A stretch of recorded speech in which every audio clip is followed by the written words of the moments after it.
Welcome to A Conversation with History. I'm Harry Kreisler of the Institute of International Studies. Our guest today is John L. Esposito, who is University Professor of Religion and International Affairs and founding director of the Center for Muslim-Christian Understanding at the Walsh School of Foreign Service, Georgetown University.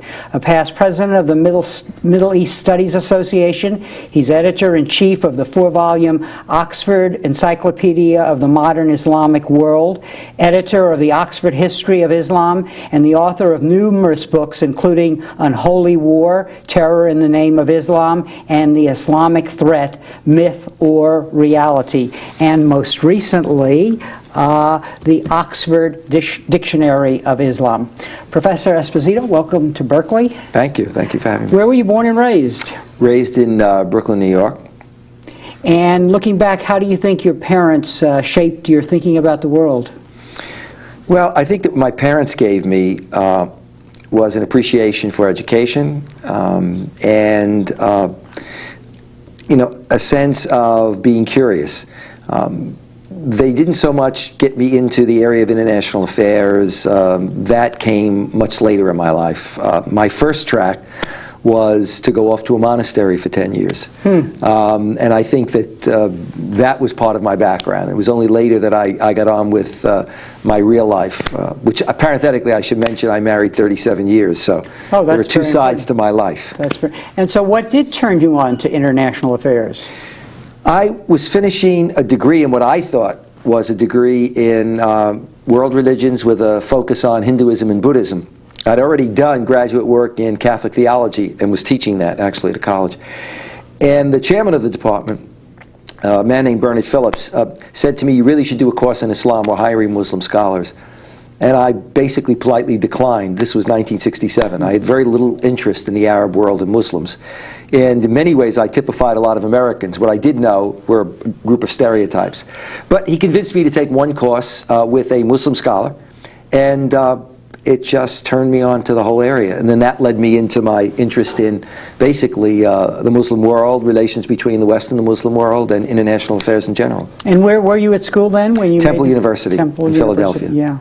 And did you have any educational mentors in addition to the one that you just mentioned who really sort of shaped my main mentor was Ismail al-Faruqi, who was a Palestinian Muslim scholar.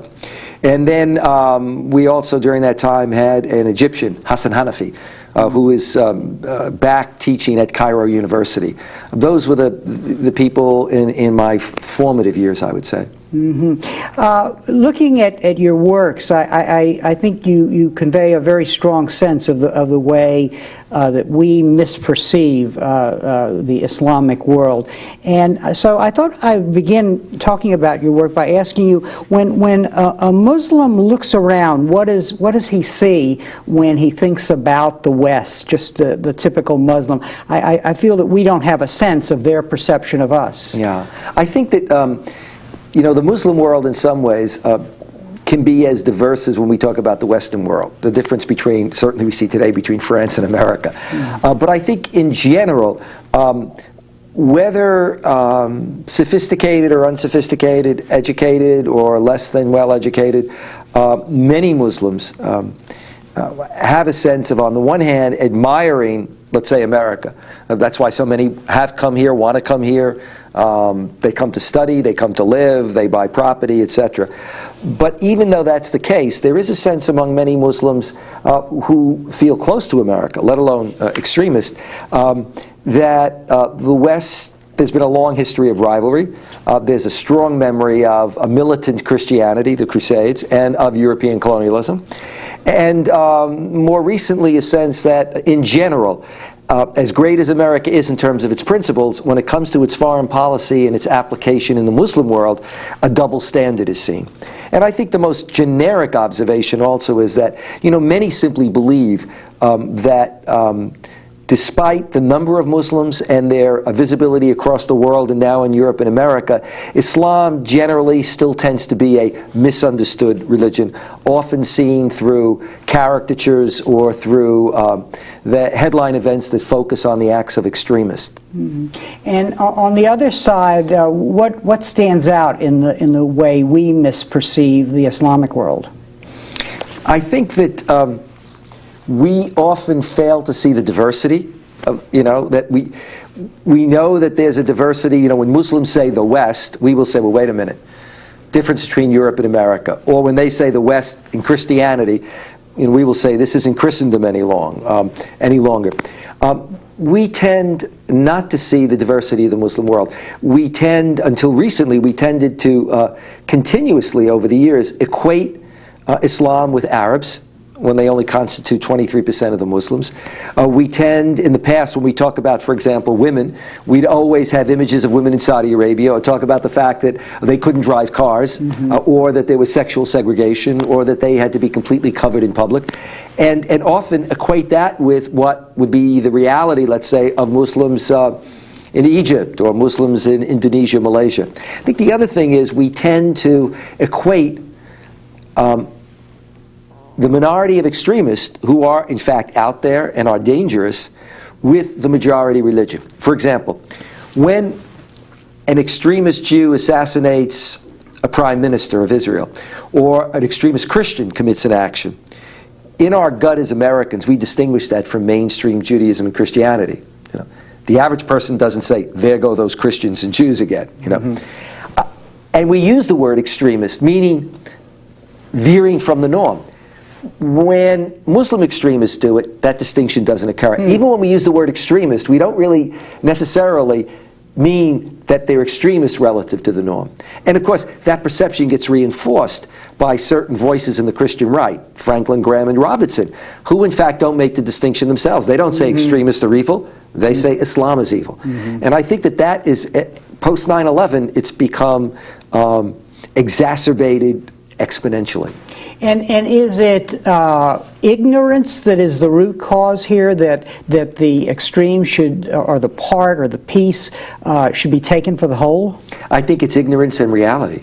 I think that it's ignorance of the diversity and of the whole, but I think it's also the impact of reality. The fact that if you don't know a lot about a people, you are going to generalize about them from the realities that you see. And most Americans engaged Islam with the Iranian Revolution and Americans held hostage, and with extremist events after that, the 1993 World Trade Center bombing, and certainly the impact of 9/11. And that makes it that much more difficult. When we created the Center for Muslim Christian Understanding in 1993, we were to address these issues. And at our last meeting, one of the people on my board said, it's phenomenal what you achieved in the first 8 or 9 years, but regrettably, 9/11 has put us back 20 years. Now, what should the average American know about Islam? I mean, what are its central tenets as a religion that we don't look at in the context of these misperceptions? I think there are two things. I think one is an awareness that there is, in fact, not just a Judeo-Christian, but a Judeo-Christian Islamic tradition. That's what got me interested in Islam. I had studied Christianity, I had studied Judaism, I had studied Hinduism and Buddhism. And when I studied Islam, I thought that I was going to be studying a religion that was over there. Because in those days, in graduate school and even in undergrad, you talked about Judaism, Christianity, and then you put Islam with Hinduism and Buddhism. And suddenly I discovered a religion that, in fact, recognized the revelation of the Torah and the New Testament, recognized Moses and Jesus, traced itself back to the patriarch Abraham and back to, quote, the one true God, shared a vision of moral accountability, human responsibility, had a vision of God, human beings, angels, devils, judgment, etc. I think that was beyond what I could appreciate. And then I think the second thing is for Americans to realize the similarity, in many ways, in emphasis of Islam and Judaism. Islam and Judaism, in contrast to Christianity, emphasize religious observance. You talk about an observant Jew, an observant Muslim, more than dogma or doctrine. And in Islam, recognizing the 5 pillars and what they call upon a Muslim to believe in. You know, the absolute monotheism, belief in God, prophecy and revelation, prayer 5 times a day, fasting, pilgrimage, paying a tithe to support those that are poor. That all of that is there, along with then dealing with the issues of violence, radicalism, and extremism. Mm-hmm. Now, why do you think, as a social scientist, this was such a sudden awakening for you? It suggests that the work had not been done to see these kinds of comparisons before you came along. Why do you think that was the case? I think that there were a number of things operating. I think that history, the encounter of certainly Christendom and the Muslim world, while there were many points of cooperation, there were many points of conflict, and a long process then of demonization. You know, it's reflected in Dante's Inferno, for example. Ironically, Dante borrowed from Muslim writings, but then where he came out in the end, he put Muhammad in the lowest of the hells, etc. I think there was a kind of a period of at the points of conflict of almost mutual Satanization, and I think that also there was a lack of any real appreciation from a scholarly point of view and full knowledge of Islam. We knew a lot more not only about Judaism and Christianity, but certainly Hinduism and Buddhism. And this was clearly the case in America. In America, the study of Eastern religions came in the 60s and 70s. But the last religion often to be studied, or the last faculty members to be hired in those early days, were in Islam. The interest tended to be in Hinduism, Buddhism, Zen Buddhism. And so we had that tendency, in terms of our own religion and culture, to say, we are Jews and Christians, and the rest are over there. And immediately that implies that Islam shares an awful lot with Hinduism and Buddhism, and not that much with Judaism and Christianity.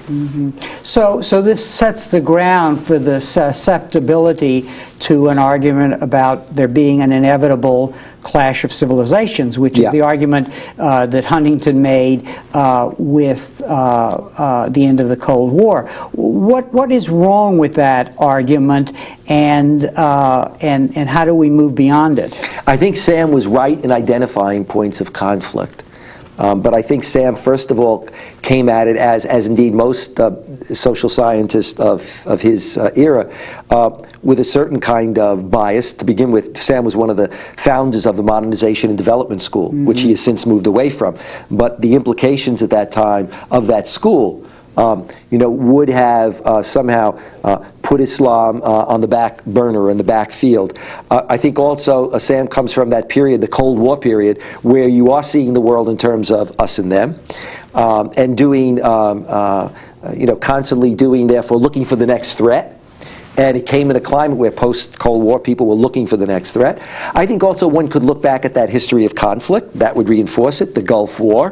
But I think where he was wrong was that he talks about civilizations. It's not just Islamic, but Chinese, as if they're this monolithic block compared to what? Christian civilization? First of all, what does Christian civilization mean? Can we say that Britain and France, which are very secular countries today, have a great deal of religious commonality, let's say with America, and look at the differences civilizationally among us? The block of Chinese, what do Chinese in Mongolia share with Chinese in Singapore?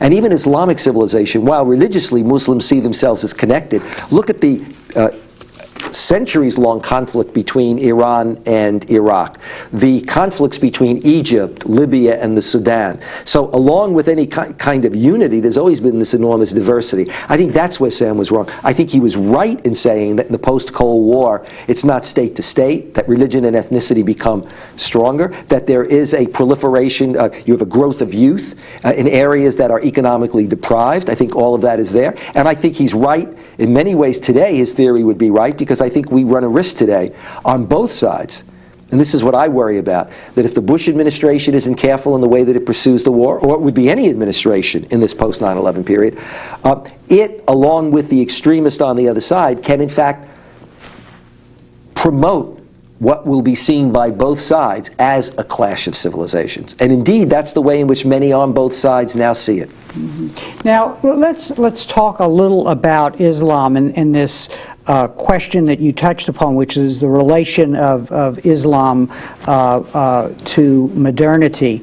And one of the I think bones of contention is the extent to which it is possible, or let's put it this way, that in our own history, in the history of Western civilization, what emerged over many years, hundreds of years, was a separation of church and state.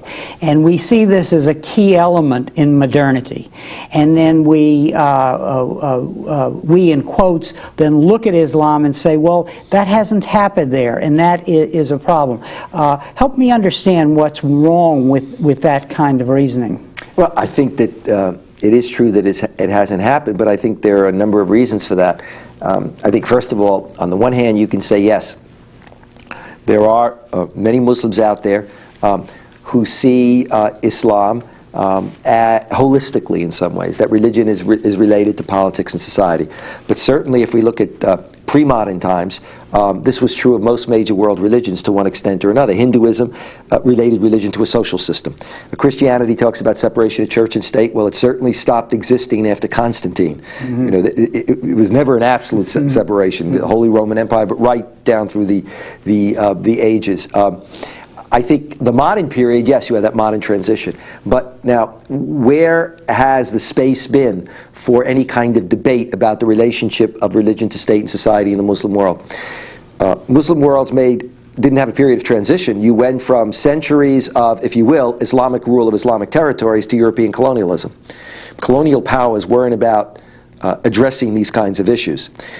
Post-colonialism, post-independence, let's say mid-20th century, you wind up with modern nation states emerging, most of them authoritarian states. So where is the open debate about the relationship of religion to politics? Then the late 60s and 70s come, and with the experience, perception of the failure of modern states, you see the resurgence of religion.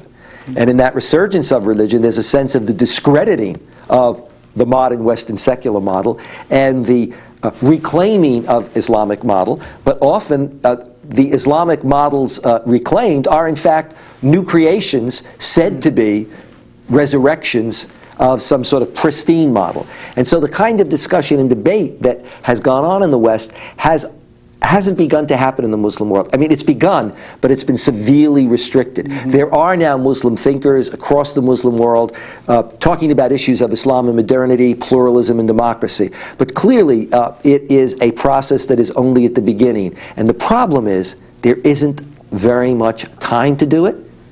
And the nature of regimes will have to change in order for there to be the kind of openness in the educational system, in the media, etc., for the debate that needs to be had.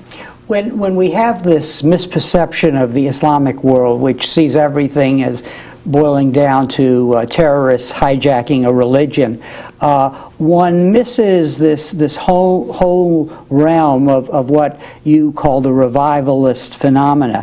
Help us understand that a little, because in most of your books, you're grappling with and trying to help us understand the different ways that Islam is trying to change itself as it confronts both the constraints posed by the West on the one hand, but also by the local political situation on the other.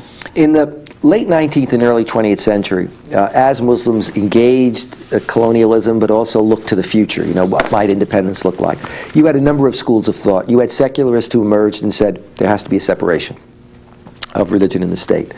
You had a large body of more conservative sectors led by many of the religious leaders, in effect circling the wagons in the light of colonialism, and if anything becoming more entrenched and saying you don't want to borrow from the enemy, Islam is fine the way it is. You had Islamic modernists, thinkers who were saying Islam is compatible with modernity and defining it. And then you had the beginnings of Islamic revivalist groups who basically said we don't want to be completely Islamic modernists because they define themselves in terms of Western standards. So they wind up with a westernized Islam, or if you will, a Protestantization of Islam. Parenthetically, Roman Catholics used to fear that in the mid-20th century when one talked about liberal reform within Catholicism. Okay? But in the 60s and 70s, late 60s, the Arab-Israeli War, the 67 War, the Six-Day War, riots in Malaysia in 69, 1971, the civil war in Pakistan, what became Pakistan, Bangladesh, mid-70s in Lebanon, and then the Iranian Revolution. You find across the Muslim world, for differing reasons, a sense that modernity is failing us. The modern nation state isn't working. These Western models aren't working. And a push from a minority, but a very strong minority, that say, we need to get back to our religion to reclaim our identity and values. Now, what emerges from that is both governments and reform movements and opposition movements appealing to religion, or using religion to buttress their various forms of nationalism, etc. And what emerges also is, on the one hand, a mainstream Islamic activism, but also a strong, virulent, extremist activism. And, we see it in terms of, for example, when the Iranian Revolution came along and the confrontation with, America. We see this as militant Islam personified. We also saw it in Lebanon with hijackings and hostage-taking. Now, the situation becomes exacerbated with the Soviet-Afghan War. In the Soviet-Afghan War, you have, in fact, what I call a global jihad. That is, the struggle, the sacred struggle to the defense of Islam was not only taken up by the Mujahideen in Afghanistan, it was taken up by America, by Europe, as well as Pakistan, Saudi Arabia. Okay? Now, post-Afghan War, a lot of these Mujahideen, those who came from other Muslim countries, who were called Afghan Arabs, whether they were Arab or Afghan, they go back to their countries. Having had a chance to struggle for what they believed in, they go back to many of their authoritarian regimes and suddenly find themselves in confrontations with the state. And then a whole set of issues emerges post-Gulf War that leads to the kind of radicalization of people like Osama bin Laden and many of these other groups. You're touching on something that's very interesting about Islam, which is this notion of, I guess we can say, the global versus the local. And what one of the roots of our misperception seems to be that we are not subtle in seeing the diversity, which you touched upon, which comes about by the local situation transforming Islam and creating a lot of uniqueness in the religion, basically. So we lose sight of that interplay. Is that fair between that on the one hand there's a global identity and the global religion, but on the other hand there is this mosaic created by all the local situations in which Islam comes into being and is essentially changes the locality. That's right. I mean, there's an enormous difference between Islam as practiced in Saudi Arabia and Islam as practiced in many parts of Africa, and certainly in Malaysia and Indonesia. And I know myself, I did my studies, but most of my teachers were Arab. So my focus was on the Middle East. And I remember when colleagues invited me to Southeast Asia, I kept thinking, who needs to go? I know what I need to know about Islam. Right. And when I got to Malaysia and I went through Kuala Lumpur, the first thing I couldn't believe was how many signs were in Chinese. I wasn't prepared to even deal with that. Also, it was during Ramadan, and what I couldn't believe was that you could walk into a restaurant and you could have a meal during the hours of fasting, because of course for the Chinese, restaurants were open, society was moving around. I would also, if you focus with Arab Islam, particularly, let's say, especially if you're dealing with the Gulf, you will see, far more of a restricted notion when it comes to the use of music in religion.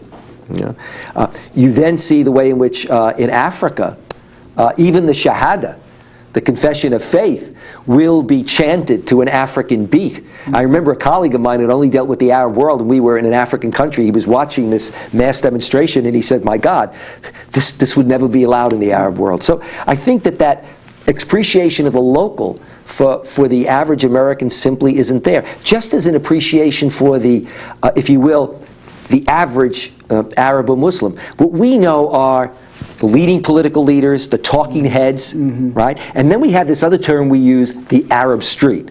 And most people think the Arab street are sort of the I don't know what, the hoi polloi, when in fact, what we really mean by the mob, when in fact, by the Arab street, you really mean a cross-section of society. But it's, how many Americans engage, your average Arab or Muslim successful, a business person, professional? That's only been happening very much in recent years.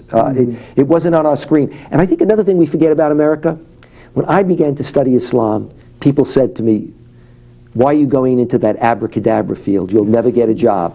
Islam was invisible in the academy in general, except for some major university, invisible in the academy, and in our landscape. Today, Islam is the second or third largest religion in America and Europe. That wasn't the case in the past. So again, how do we generalize? It's a bit like my youth, raised in Brooklyn, in a totally Italian neighborhood, and then I encounter my first Irish person.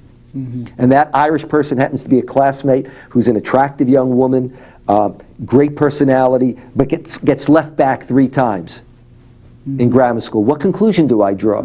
Irish people seem to be nice, but not all that bright. Or people who engage Italians and conclude that all Italians are emotive people like myself. When in fact there are all kinds of personalities, And I think that that's it. And it's certainly, if you just take a look at the movies, and the TV media in the last few years, who are the bad guys? How are they portrayed? They're terrorists, they're people that like to slap their women around. Even our more prominent shows, you look at a show like JAG and go back and look at the way in which Arabs and Muslims have been portrayed on that show and other shows. And it's, it's pretty astonishing. Post 9/11, it's an open field in terms of what one can say and get away with.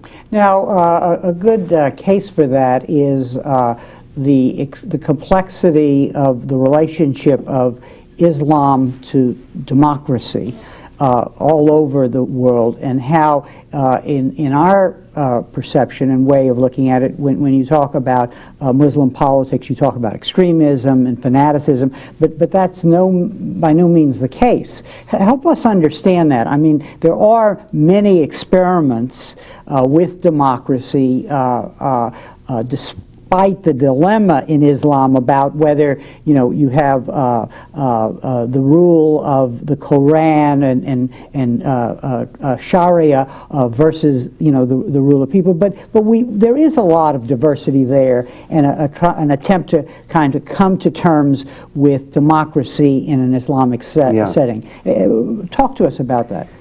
In a book that a colleague of mine, John Vole, and I did a few years ago, called Islam and Democracy, one of the first things we try to say is, look, the first thing you have to remember is that democracy has taken many forms in the West, from the Greeks to today, from direct to indirect, etc. And there are enormous differences in terms of the relationship of religion and the state, if you look at the United States vis-a-vis Canada or Germany. And the issue with Islam is often, how come there is no democracy? Or very little. Isn't it that there's a contradiction between Islam and democracy, or democracy and Arab culture?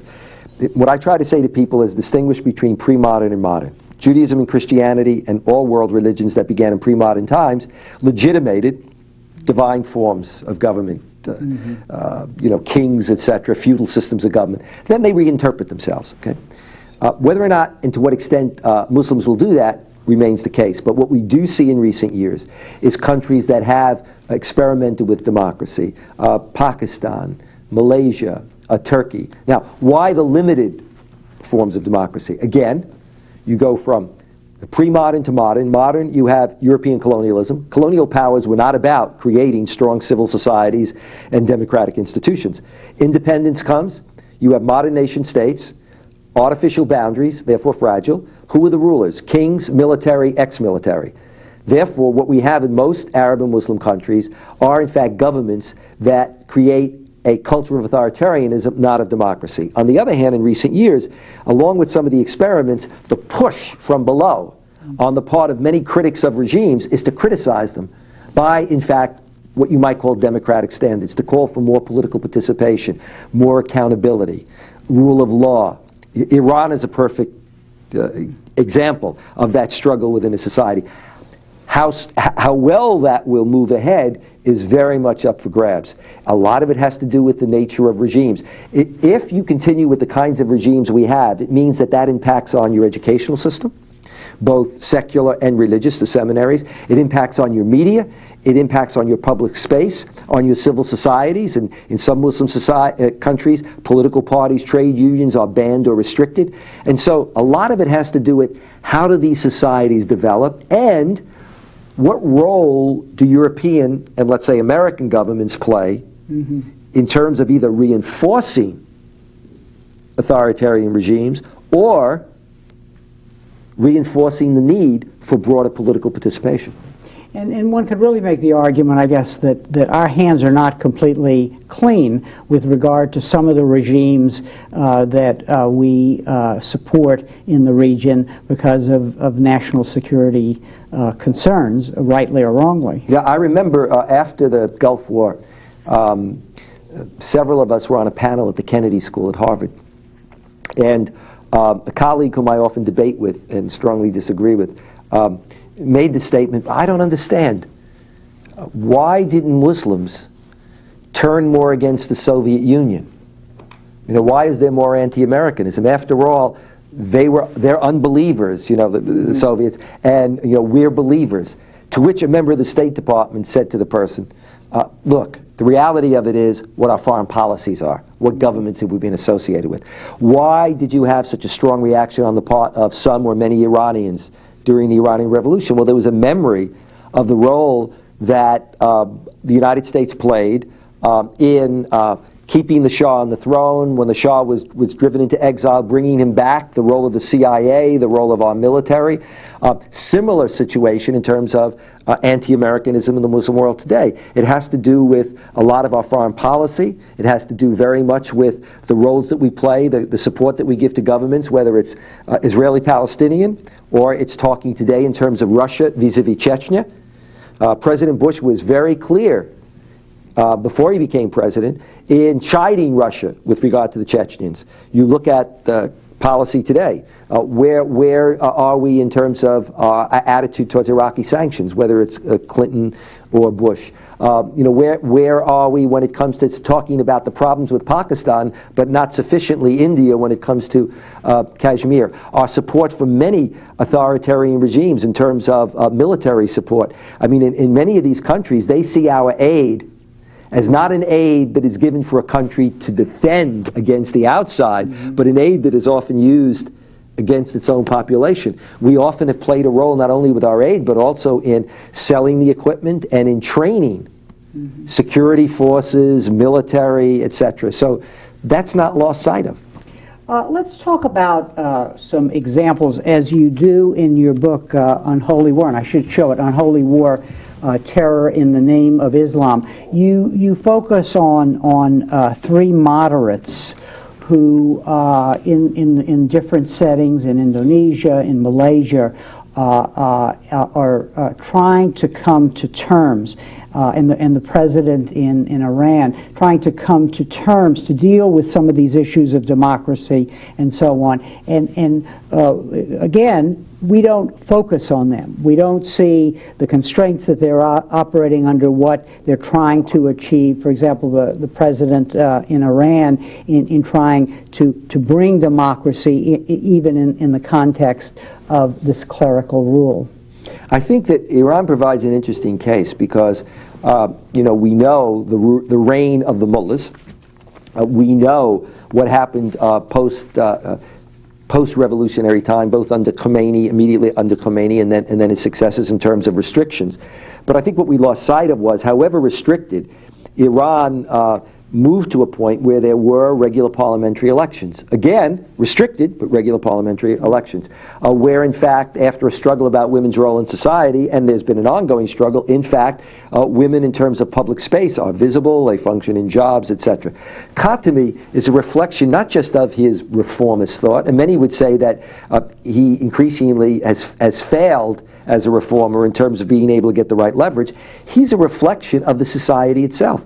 A significant number of Iranians, young people, women, and others, want a more open society, more political participation, more accountability.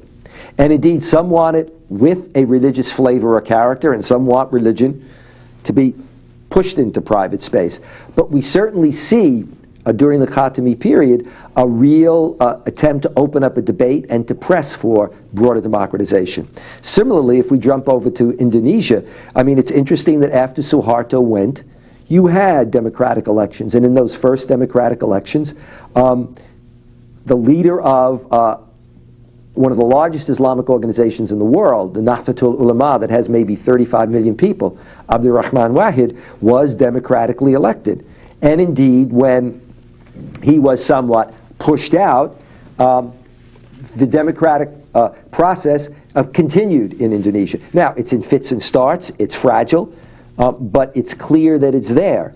And I think that that's what becomes important. The same thing is true of Malaysia. I wrote about Malaysia 5 years ago and saw a far more rosy picture. It's gone through a much more limited form of democracy in recent years. But I think that there are pressures within the society to move forward. The same is now happening in Turkey in the recent elections. A group called the Justice and Development Party, AK, which has Islamist roots, but now has cast itself more broadly, almost as one talks about Christian Democrats, as sort of Muslim Democrats. They, in fact, succeeded in elections so that they have their they have their own prime minister in terms of control of the government, and they are the predominant force in the parliament. These experiments are taking place. The reality of it is that while there are reformers, they're pushing for these reforms, democracy is a messy game, as I try to tell people. Mm-hmm. You know, we forget that the American Revolution was followed by the Civil War, even bloodier. Mm-hmm. We forget the French Revolution and the post-French Revolution. So we shouldn't be surprised, particularly when you're coming out of authoritarian cultures, that we're going to see a lot of failures along with the gradual kind of success. It's going to be a struggle both at the intellectual level and at the political level. We forget when we talk about the Reformation and the Enlightenment, we tend to think that it was just an intellectual conversation. Mm-hmm. Luther and the Pope and Calvin sat around. There were religious wars. Yeah. Now, at the local level, at the level of a Turkey or Iran, very interesting, complex things are going on, sometimes more subtle than we can understand. But at the global level, help us understand the extent to which the extremist, the Osama bin Laden type, has a monopoly. Or the question is, does he have a monopoly on the global identity of Islam, or is that just the way we're perceiving it? How has all of this come together, where Islam as a force internationally is perceived or misperceived in the form of Osama and Al Qaeda? I think there are a couple of things. I think number one, in general, Islamic movements, whether mainstream or extremist, primarily, particularly in the past, grew up within a particular country, and they were responding to their countries, to their regimes. Mm-hmm. Okay, and you see that certainly in the case of the right-hand man of Osama bin Laden, Ayman al-Zawahiri, the Egyptian. Mm-hmm. Both grandparents were university rectors, father the dean of a pharmacy school, Ayman a physician.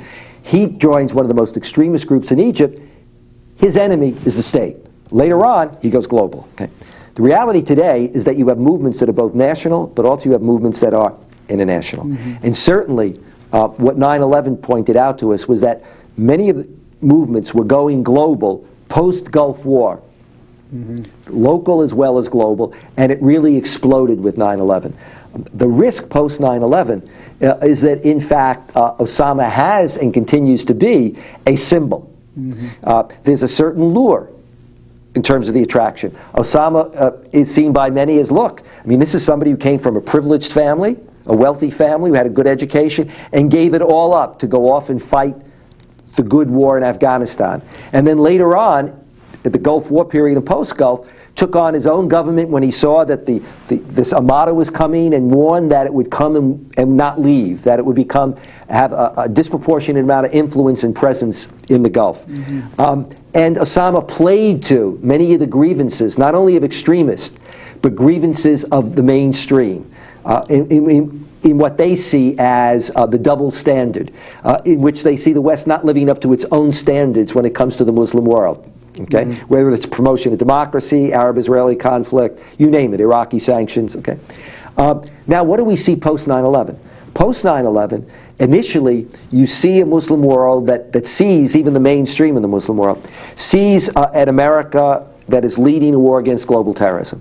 However, having taken or moved against Osama and Al-Qaeda, and then decided that, no, we've got to expand the war to Afghanistan, doesn't stop there. But says in the name of the war, we begin to talk about second frontiers. Then we get axis of evil kicks in, then we get the Iraq. Now we talk about also suddenly moving from disarmament to regime change to saying that it's really to promote democracy. And so that means that we also become critical of our allies, even, albeit authoritarian regimes, but our close allies. What happens is that can play into the extremists that say, see, it's an unfocused war, it's a unilateral, it's a new empire, and look at what's happening. The agenda is not simply to address this issue or that issue, it's open-ended, and it's going to be one country determining or redrawing the map of the Muslim world. Now, it's interesting that concern and criticism is also coming out of some of our European allies. And so what we see then is both the extremist, if we're not careful, playing to this and perhaps attracting from what would have been mainstream those who become more and more disenchanted, marginalized, and alienated. This is one of the risks of, let's say, an attack against Iraq, and then particularly depending on what we do in Iraq. Okay? And we also see emerging, which I think should be troubling to America in terms of its future, the fact that when you look at polls, not just in the Muslim world, but in the not-Muslim world, in Europe and other places, a high percentage of anti-Americanism and a strong sense or fear that America is and sees itself as an imperial power. Even an imperial power with a religious destiny. And this is one of the concerns that some have in terms of President Bush and the role of the Christian right. So how can we have a foreign policy that is subtle enough to understand the complexities of this world? Because what you're suggesting is that in a unipolar world, the U.S. Deciding that it will determine where to preempt, where we perceive there's a threat. A lot of these places may be in the Muslim world. Will be intervening, and after intervening, will seek to democratize in terms of the way we see democracy as opposed to the Islamic world. So what is the answer in bringing a more subtle understanding to what our foreign policy should be in this part of the world? I think, first of all, we need to be more focused in defining what it is we're doing, what that global mission is. I mean, a war against global terrorism could be an unending war. There's always going to be some global terrorism out there. I think also we have to be very more focused. Supposedly, initially, it was to go after Osama and Al-Qaeda. The danger now is that we will simply conflate that with whatever regimes that we don't like or that don't like us, and say that this means that we need to ratchet that into regime change.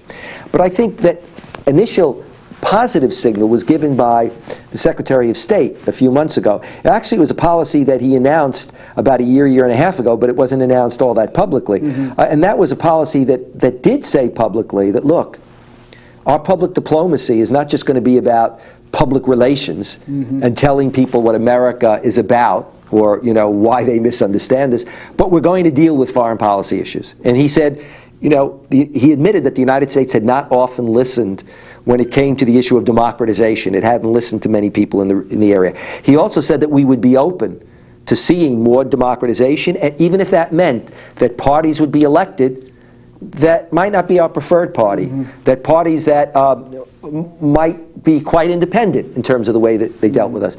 He also said that part of that, therefore, would mean that we would deal with political, economic, and educational reform, because these are the conditions that encourage extremism. And he said, in light of the Turkish elections, I believe, that the United States was open to Muslim parties or activists, again, the presumption being as long as they're functioning within mainstream society.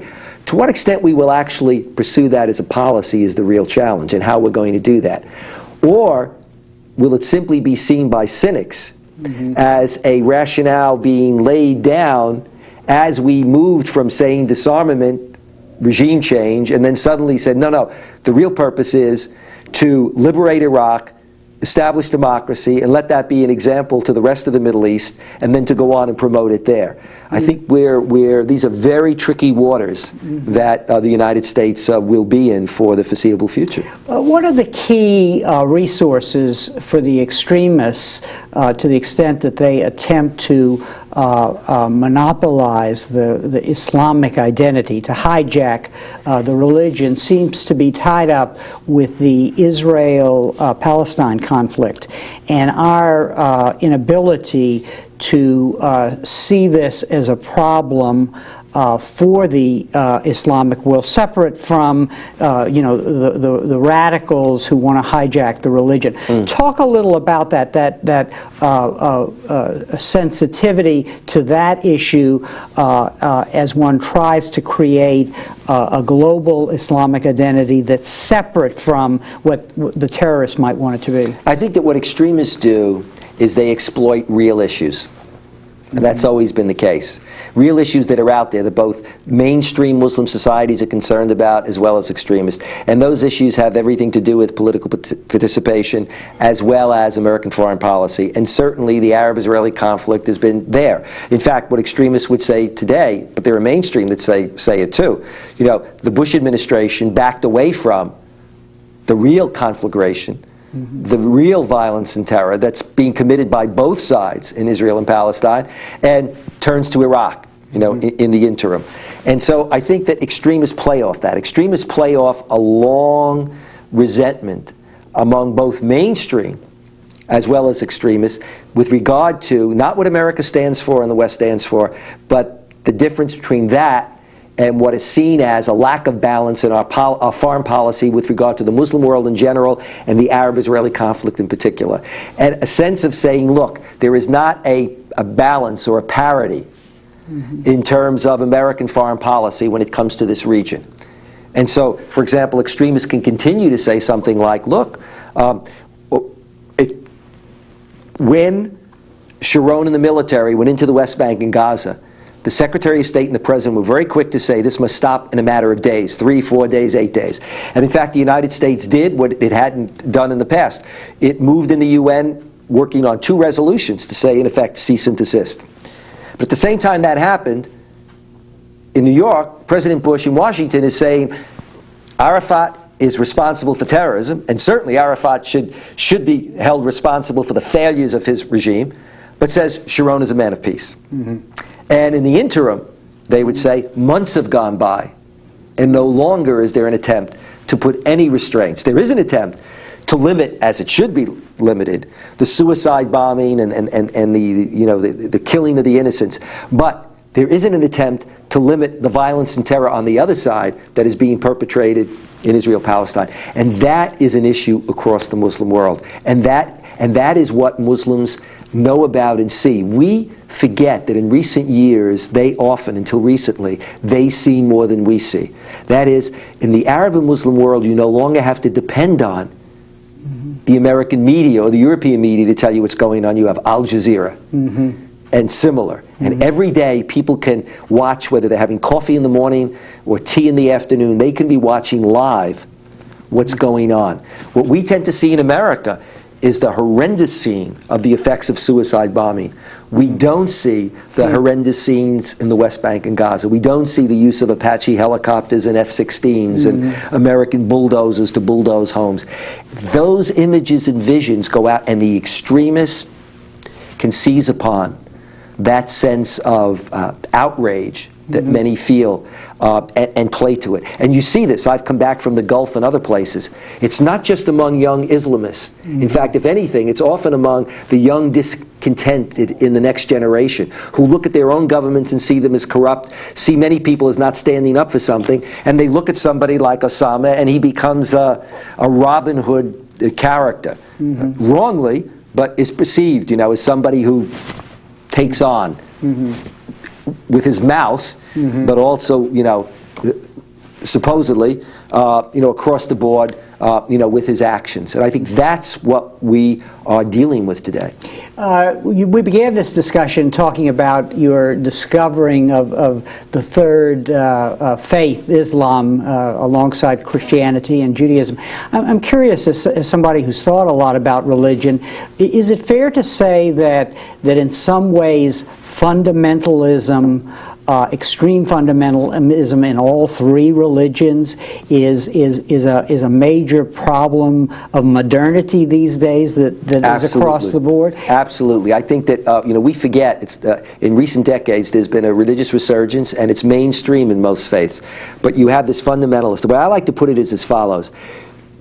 Those people we call fundamentalists are generally people who subscribe to what at the end of the day is a rather exclusivist theology. They see themselves as right, and therefore, if I'm right, you're wrong. Mm-hmm. We're the forces of good, forces of evil, forces of God, forces of Satan. And that exclusivist theology tends to be weak on pluralism and on religious tolerance. That doesn't mean they're going to kill other people. They just know other people are wrong, and often for many of them, they know that when you die, you're going to go to hell. It doesn't mean I feel I have to dispatch you to hell. You see? The extremist is the one who basically takes this exclusivist theology, this kind of polarized worldview, harnesses it into a should, and says, no. If we have the truth and you represent untruth, we're the army of God, and you're the army of Satan, then we have an obligation to pursue. And that struggle is not just, a struggle of words and of missionaries, etc. It becomes an armed struggle. And of course, they dovetail it with political, social, and economic grievances. Mm-hmm. And I think that's what you see. And so, for example, the assassin of Mr. Rabin could be somebody who would pore over religious texts to be able to find some way to read a religious text or find some writer to then legitimate the grievance. And he was Jewish, actually. And he was Jewish. Yeah. Your institute is addressing, in a way, some of these problems on the domestic side, looking at the promotion of a Christian Islamic dialogue. Tell us a little about that agenda and what it is attempting to achieve and the possibilities there. Our center was created in 1993 within the Walsh School of Foreign Service, and the full title of the center is Center for Muslim-Christian Understanding, History, and International Affairs. So although we do some of it, we're not primarily interested in theological dialogue. Right. And we address the whole issue of the relationship, therefore, in history and international affairs, past and present. So we run programs domestically and internationally. We run them in the United States, we run them in Europe, we run them all over the Muslim world. We speak and write about contemporary issues. We write briefing papers, we write books that deal with the role of Islam in Muslim politics with regard to gender issues. We work with think tanks, we work with religious groups, universities, and even governments running workshops and conferences all over the world.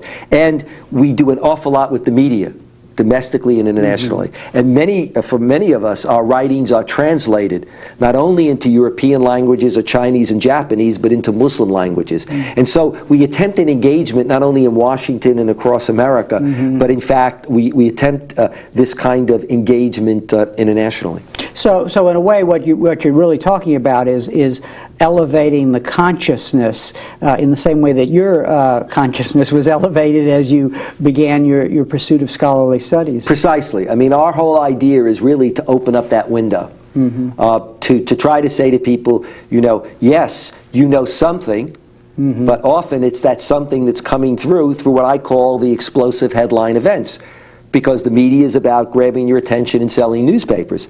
It's not about what the average person is doing, or where the average person is coming from. And trying to, for example, say to people, anti-Americanism is broad-based in the Muslim world, but it's also broad-based outside. But anti-Americanism in Europe and in the Muslim world does not mean hatred of America. However, that anti-Americanism does, in the hands of extremists, become a hatred of America that, in fact, advocates violence. But to make those kinds of distinctions. In a way, we're doing what post 9/11 the Bush administration tried to do in some of its public diplomacy. Regrettably, it didn't address sufficiently the foreign policy issues, but when it said, we want to explain to people because we believe that people out there really don't understand the whole picture. They don't really know what America is about.